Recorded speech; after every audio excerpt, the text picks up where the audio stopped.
میں ہوں علی سرور۔ اس وقت اگر ہم بات کریں پاکستان کی سیاسی صورتحال تو کہا جاتا ہے جی جب تک سیاسی عدم استحکام رہے گا معاشی عدم استحکام بھی رہے گا۔ بار بار باتیں کی جا رہی تھی کہ جی ملک ڈیفالٹ کے دہرائے پر پہنچ چکا ہے، ضرور آپ کو اس طرح اقدامات اب بھی نہیں کیے تو ملک دیوالیہ ہو جائے گا۔ ایف بی آر کے سابق چیئرمین شبر زیدی صاحب نے آج کہا ہے کہ جب ملک تو دیوالیہ ہو چکا، یعنی کہ جو خطرات کی بات کی جا رہی تھی اس سے بات آگے چلی گئی ہے، دیوالیہ ہو چکا ہے، اور وہ کہہ رہے ہیں جی اب دیوالیہ تو چونکہ ہو چکا اب زیادہ فرق نہیں پڑے گا۔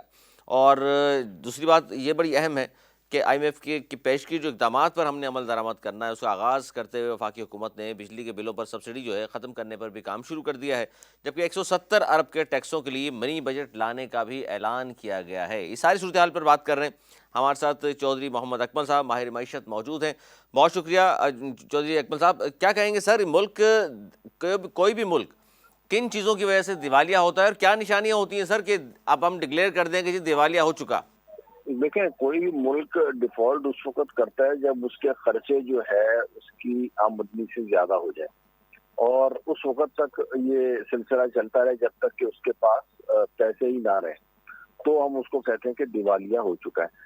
تو آپ دیکھیں پاکستان کا، چاہے آپ ایکسٹرنل اکاؤنٹ کی بات کریں یا فزیکل اکاؤنٹ کی بات کریں، تو دونوں حالات میں آپ کو نظر آ رہا ہوگا کہ پاکستان کے پاس جو ہے، اگر کرنٹ اکاؤنٹ کی میں بات کروں تو وہ بھی اس وقت ڈیفیسٹ میں ہے۔ ٹریڈ ڈیفیسٹ جو ہے وہ ہمارا، اگرچہ موجودہ حکومت نے ایل سیز کو روک کے، امپورٹس کو روک کے اور مطلب مختلف حجتیں کرا کے قابو کرنے کی کوشش کی ہے، لیکن اس کی وجہ سے ہوا یہ ہے کہ ہماری اکانومی کا جو ہے وہ بیڑا غرق ہو گیا، بلکہ میں یہ کہوں گا کہ اکانومی جو ہے وہ تہس نہس ہو گئی ہے۔ اور اس کی وجہ یہی ہے کہ ہماری جو امپورٹس جو ہے وہ زیادہ تھی، ہمارے ایکسپورٹس جو ہے وہ کم تھی، ٹھیک ہے، اور اس کی وجہ سے ہمیں جو ہے وہ قرضے لے کے اپنی وہ امپورٹس کو پورا کرتے رہے، اور ایک وقت ایسا آیا ہے کہ اب ہمارے ریزرو بھی بالکل اس میں ختم ہو چکے ہیں، اور جو ہمارے جو ہمیں لون دیتے تھے انہوں نے بھی ہاتھ کھڑے کر لیے کہ نہیں بھائی، ہمارے پاس تو مزید کچھ بھی نہیں ہے۔ اسی طریقے سے جب میں بات کروں آپ کے انٹرنل فزیکل اکاؤنٹ کی، تو آپ یہ دیکھیں کہ بجٹ میں جو ہے نا وہ کتنا خسارہ ہو رہا ہے۔ اس میں سب سے زیادہ آپ یہ دیکھیے کہ جو سود کی ادائیگی میں جو ہے تقریباً 40% جو ہے وہ ہمارے بجٹ کا چلا جاتا ہے۔ اس کے بعد پھر ڈیفینس ایکسپینڈیچر ہے، پھر اس کے بعد سیلریز اور پینشنز ہیں، پھر اس کے بعد جو ہے وہ تجارت، یہ خسارے میں چلنے والی جو پبلک سیکٹر آرگنائزیشنز ہیں جیسے پی آئی اے اسٹیل مل ہے، تو یہ ساری کی ساری لے دے کے جو ہے نا وہ فزیکل اکاؤنٹ کو بھی ہمارے خسارے کی طرف لے کے جاتی ہیں۔ تو اس میں یہ کہنا ہے شبر زیدی صاحب کا کہ پاکستان ٹیکنیکلی تو ڈیفالٹ کر چکا ہے، میں بھی ان سے ایگری کروں گا، ٹیکنیکلی تو ڈیفالٹ کر چکا ہے، بٹ اسٹل جو ہے نا وہ اس کو آفیشیل ڈیفالٹ جو ہے نا وہ ابھی نہیں ہوا، اور مجھے لگتا بھی نہیں ہے کہ آفیشیلی جو ہے وہ ڈیفالٹ کرے گا، کیونکہ ابھی بھی ہمارے پاس اپرچونٹیز جو ہے نا وہ کافی موجود ہیں۔ آئی ایم ایف کے ساتھ بھی جو کرنٹ ڈیل ہوئی ہے، میں ان کا دیکھ رہا تھا جو اسٹیٹمنٹ جاری کی ہے آئی ایم ایف نے، ان کا یہ کہنا ہے کہ ایک کنسیڈریبل ڈیولپمنٹ ہوئی ہے۔ تو مجھے امید ہے کہ آنے والے 10 سے 15 دن میں جب لون کے جو سینکشن ہو جائے گا، اور اس کے بعد دیگر ممالک سے بھی اگر ہمارے پاس لون وغیرہ آ جاتا ہے، تو انشاءاللہ حالات جو ہے نا وہ پھر بہتری کی طرف جائیں گے، کتنی لیکن وہ کافی چودھری سارے صاحب، اقدامات کرنا جی چودھری اکمل صاحب، کتنے، یعنی کہ جس طرح آپ نے بات کی اور یہ بات ظاہر سامنے بھی آ گئی کہ جی مذاکرات جو بھی تھے، معاملات تھے آئی ایم ایف کے ساتھ، وہ کامیاب ہو گئے ہیں، اب آئی ایم ایف ہمیں پیسے دے گا، تو آپ کو کیا لگتا ہے کہ آئی ایم ایف سے جو پیسے ملیں گے اس کے بعد ظاہر ہے اسحاق ڈار صاحب تو فرما رہے ہیں 170 ارب روپے کے نئے ٹیکس ظاہر آئیں گے، منی بجٹ پیش کیا جائے گا، تو عوام پر تو بوجھ پڑنا ہی ہے، لیکن آپ کیا سمجھتے ہیں اس پیسے سے کیا اگلے 7 8 6 ماہ میں نظر آ رہی ہے آپ کو اکانومی بہتر ہوتی ہوئی؟ دیکھیں، میں نے یہ نہیں کہا کہ آئی ایم ایف سے مذاکرات کامیاب ہو گئے، میں یہ کہہ رہا ہوں کہ آئی ایم ایف کی جو اسٹیٹمنٹ تھی، تو انہوں نے اپنی لاسٹ اسٹیٹمنٹ میں یہ کہا ہے، جو کل ایشو ہوئی ہے اس میں انہوں نے یہ کہا ہے کہ کنسیڈریبل ڈیولپمنٹ ہوئی ہے۔ کنسیڈریبل ڈیولپمنٹ کا مطلب یہ ہوتا ہے کہ ابھی بھی 50-60% جو ان کی ڈیمانڈ تھی وہ ہم نے فلفل کر لی ہے، اور ابھی بھی ہماری جو ہے نا وہ کافی ڈیمانڈ جو ہے نا وہ باقی ہے ان کی، جیسے آپ نے بتایا کہ منی بجٹ یہ لائیں گے اور اس کے بعد ٹیکسز کو पेट्रोल के ऊपर 5-5 रुपए करके जो है वो लेवी बढ़ाई जाएगी। इसी तरीके से दीगर सेक्टर्स भी उन्होंने आइडेंटिफाई किए हैं, बिजली के बिल अच्छा, वगैरह। बिल्कुल सही है। इसमें तो ये सारी अकमल चीजें साहब, महंगी इसमें करेंगे। जी जी, इसमें 170 अरब के नए टैक्स की सिर्फ बात की गई है, जबकि खसारा देख लें, जी जी। खसारा तो इससे बहुत ज्यादा है। तो फिर किस तरह ये पूरा होगा? नहीं, अभी जो आईएमएफ ने जो बेसिकली जो डिमांड किया है ना, वो उन्होंने यही किया है कि 170 अरब रुपए का जो है ना वो आप टैक्सेस लगाएं, और ये पूरे साल के नहीं है, ये इस 4 महीने में, यानी ये जो हमारा अब मार्च, अप्रैल, मई और जून जो चलेगा, तो ये उसके जो है उसमें हमने 170 बिलियन रुपए कलेक्ट करने हैं। जून में तो फिर टैक्स, जून में और तो फिर वो, बजट आ जाएगा। हाँ, उसके बाद अगला बजट है, अगले बजट के लिए फिर अगली टर्म होगी। तो ये सिर्फ ये 4 महीने में 170 बिलियन जो है ना वो इनको कलेक्ट करना है। ये कोई थोड़ा टारगेट नहीं है, काफी टारगेट है, मतलब और 1% इनको सेल्स टैक्स जो है वो तकरीबन बढ़ाना पड़ेगा। उसके बाद इनको जो है 5 रुपए जैसे कि बताया जा रहा है, 10 रुपए टोटल जो है ना वो पेट्रोलियम के ऊपर लेवी जो है वो इम्पोज करनी पड़ेगी। फर्दर टैक्सेस जो है ना वो इनको मिनी बजट के थ्रू, ये सारी चीजें ज़ाहिर है नहीं मिनी तो बजट के थ्रू इम्पोज इसमें होगी। ठीक है, इसमें अकमल साहब ये बताइए कि ये आईएमएफ से मुज़ाकरात कामयाब होना या बात बन जाना आवाम के लिए खुशखबरी है, या यह कहें कि जनाब ये भी बुरी खबर है, मजीद टैक्सेस लगेंगे, महंगाई में मजीद इजाफा होगा? नहीं, देखें, इस वक्त जो हालात है ना, एक डिफॉल्ट स्टेट जो है ना, एक डिक्लेयर्ड डिफॉल्ट स्टेट में और एक अनडिक्लेयर्ड डिफॉल्ट स्टेट में बड़ा फर्क होता है, ठीक है ना। तो हमें डिफॉल्ट का तो सोचना भी नहीं चाहिए मेरे ख्याल में, तो ऐसा तो नहीं होगा। तो अगर हम आईएमएफ के साथ डील कर लेते हैं, और वो जाहिर है कि कड़वी गोली होगी, कोई मतलब ऐसे नहीं है कि मीठी गोली है और बड़े, मतलब डिफॉल्ट से बाहर आने एक बेहतर ऑप्शन है। मतलब मर तो आप ये समझिए कि दोनों सूत्रों में रहे, लेकिन ये थोड़ा सा आप समझिए कि आसानी से जो है ना वो हमारे लिए थोड़ी सी कंपैरेटिवली हो यानी जाएगी, उसमें डिफ़ॉल्ट आसानी। डिफ़ॉल्ट तस्लीम कर लें, हम ऑफिशियली डिक्लेयर कर दें? नहीं, ऑफिशियली डिक्लेयर करेंगे तो फिर तो बहुत हमें पाबंदियों का भी सामना करना पड़ेगा। उसके बाद जो है ना वो लोग हमारे साथ जो है वो ट्रेड करते हुए बैंकिंग ट्रांजैक्शन मुतासिर होगी हमारी। तो ये डिफॉल्ट का कहना जो है ना वो बहुत आसान है, लेकिन जो डिफॉल्ट स्टेट्स होती हैं वो इतनी आसानी से फिर जल्दी पाँव पे नहीं खड़ी होती। मैं शब्बर जैदी साहब का सुन भी रहा था, तो उन्होंने सोवियत यूनियन की और यूक्रेन मिसाल दी, की बिल्कुल। मिसाल दी, तो वो, लेकिन वो उसके बाद फिर इतनी आसानी, फिर तो अब आप ये समझें कि जीरो से हमें जो है ना वो सफर अपना अच्छा, दोबारा उन्होंने तो हल शुरू जो करना बताया, पड़ेगा। चौधरी साहब, उन्होंने तो हल ये बता दिया कि जी तमाम जो सरकारी ज़मीन है वो बेच दें तो कर्ज 4 दफ़ा अदा हो जाएगा। आप भी समझते हैं कि हल यही है इसका, कि कर्ज आपने अदा करना है? इस तरह तो कुछ ना कुछ तो इस तरह का इकदाम करने पड़ेंगे, वरना हमेशा चुंगल में फंसे रहेंगे आप आईएमएफ के। मैं उससे भी बढ़ के एक बात करता हूँ कि सरकारी जमीन को भी बेचने की जरूरत नहीं है। जितने भी ब्लैक मनी लोगों ने पार्क की हुई है और जितने भी डॉलर लोगों ने छुपा के अपने लॉकर्स में रखे हुए ना, अगर ये लोग भी निकाल दें तो पाकिस्तान का 2 मरतबा कर्ज अदा हो जाएगा। इतने पाकिस्तानियों ने डॉलर जहाँ पे इस वक्त भी अपने पास रखे हुए हैं। अब प्रॉब्लम हमारे साथ सिर्फ और सिर्फ ये है कि हमारी जो इकोनॉमिक पॉलिसीज है वो कंपैटिबल नहीं है हमारे हरकत के साथ।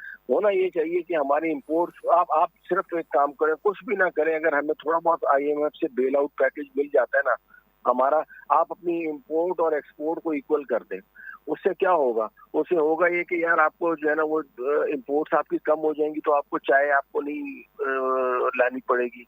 ठीक है यार, चाय के बगैर गुजारा हो जाएगा। पाम ऑयल आप ना मंगाएं, पाम ऑयल के बगैर गुजारा हो जाएगा। यहाँ पे लोकल हमारे यहाँ को इन सब चीजों इन सब चीजों को करने से होगा क्या? होगा ये कि चीजों की शॉर्टेज होगी। शॉर्टेज जब होगी तो यहाँ पे फिर उनकी डिमांड बढ़ेगी। जरूरत इजाद की माँ है, ठीक है ना।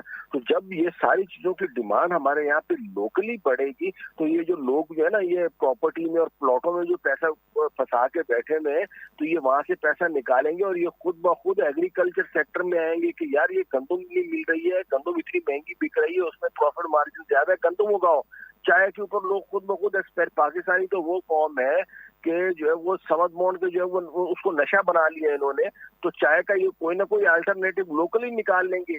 मसला ये है कि हम लोग ये कड़वा घूंट बढ़ने को तैयार नहीं है। इसमें कई सारे माफियाज के, कई सारे लोगों के इंटरेस्ट है। आप इंपोर्ट एक्सपोर्ट अपनी लेवल पे लिए, उसके बाद पाकिस्तान 100 साल में डिफॉल्ट नहीं कर नहीं सकता, ये मेरे तो से आप चाहे तो लिखवा के ले लें, बिल्कुल सही लेकिन कह रहे आपको हैं, करना क्योंकि ये होगा कि आपको अपने इंपोर्ट्स और एक्सपोर्ट्स को बराबर करना होगा। इंपोर्ट एक्सपोर्ट बराबर कर दें, आप कह रहे हैं। जाहिर है एक तो रेगुलर इकोनॉमी है, एक black economy. Sir black economy के हवाले से तो आपने जो कुछ कहा, बात तो बिल्कुल दुरुस्त है कि उस पर भी कुछ ना कुछ बात होनी चाहिए। अच्छा, कुछ चीज़ें ऐसी भी हैं जिस पर हम कम बात करते हैं क्योंकि बड़ी मुतनाज़ा किस्म की बात हो जाती है। शब्बरज़ैद साहब ने ये भी कहा कि जी सीपैक तो लाल बत्ती है, इसे बंद कर दें, इससे फ़ायदा कुछ नहीं होगा। बहुत सारे लोग कहते हैं ये गेम चेंजर है। आपका तज़किया क्या है सर? नहीं, सीपैक कौन कह रहा है लाल बत्ती है? सीपैक जो है ना वो वाकई गेम चेंजर है, प्रोवाइडेड कि उसमें पाकिस्तान का भी फायदा हो। अब अगर उसमें से सारी की सारी क्रीम उठा के चाइना ले जाएगा तो फिर कोई गेम चेंजर नहीं है। अगर गेम चेंजर है भी तो चाइना के लिए होगा।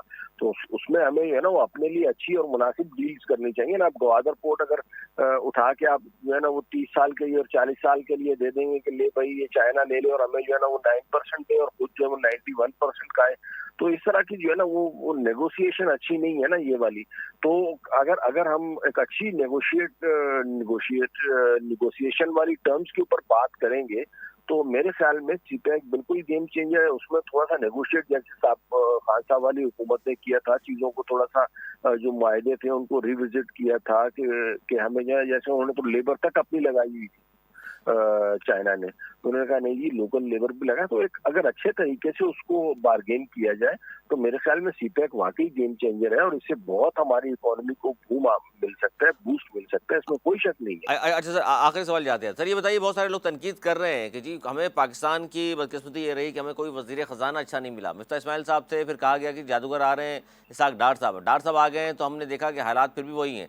आप ये समझते हैं कि जी हमें वज़ीर ख़जाना कोई अच्छा नहीं मिला या पॉलिसीज़ कोई बेहतर बनाने वाला बंदा नहीं है? देखिए मैं एक बात आपको बताऊं, बात वजीर खजाना की हद तक नहीं है ना। पूरी की पूरी एक तो मिनिस्ट्री होती है और टीम वर्क होता है। सिर्फ इंडिविजुअल्स के ऊपर जो है ना वो अगर आप छोड़ देंगे ना तो वो एक बंदे के बस का रोग नहीं है, ये पूरा टीम वर्क होता है। और सबसे हमारा जो अब तक का मसला रहा है, जैसे मैंने आपको बताया ना, हमारी जो इकोनॉमिक पॉलिसीज है ना वो कंसिस्टेंट नहीं रही। हर आने वाली हुकूमत जो वो पिछली हुकूमत की जो पॉलिसीज थी उनको रोकती रही है, उनमें कोई ना कोई रखने डालती रही है, अपनी नई पॉलिसीज को वो इम्प्लीमेंट करती रही है। तो ये हमारा सबसे बड़ा जो मसला रहा है ना वो ये रहा है। तो होना ये चाहिए कि सबसे पहले जो है ना जितनी भी पॉलिटिकल पार्टीज हैं इनको एक चार्टर ऑफ इकोनॉमी के ऊपर कंसेंसस डेवलप करना चाहिए, ताकि हम लोग जो है ना वो कोई एक उसके ऊपर आ जाए कि जी हमने हमारी ये प्रायोरिटीज है। हमने फॉर एग्जाम्पल जैसे मैंने आपको एक मिसाल दी है कि हमने अपने इम्पोर्ट और एक्सपोर्ट को जो है ना इक्वल रखना इक्वल कर है। लें, तो बिल्कुल। अब हर हुकूमत की कोशिश आने वाली यही होनी चाहिए कि इम्पोर्ट एक्सपोर्ट को बराबर रखने का मतलब ये कि अगर हमारी 2 बिलियन की इम्पोर्ट है तो 2 बिलियन की एक्सपोर्ट होनी चाहिए। अगर हमारी 10 बिलियन की इम्पोर्ट है तो 10 बिलियन की एक्सपोर्ट होनी चाहिए।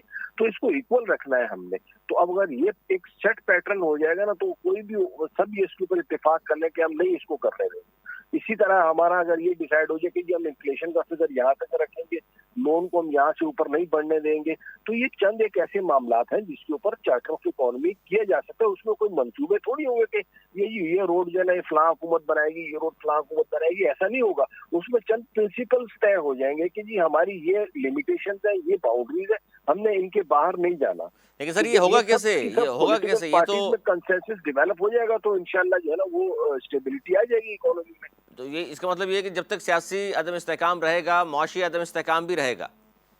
बिल्कुल बिल्कुल। और इस वक्त पाकिस्तान को जो जो माशी अदम इस्तेकाम है ना उसमें मईशत का 50% रोल है। 50% रोल तो पॉलिटिकल अदम इस्तेकाम का है। अभी आज के दिन में मैं बता रहा हूँ ना कि अगर एक स्टेबल गवर्नमेंट आ जाती है तो कई सारे इंडिकेटर्स ऑटोमेटिकली सही हो जाएंगे। फॉर एग्जांपल डॉलर की रेट में सब्सटेंशियल कमी आ जाएगी।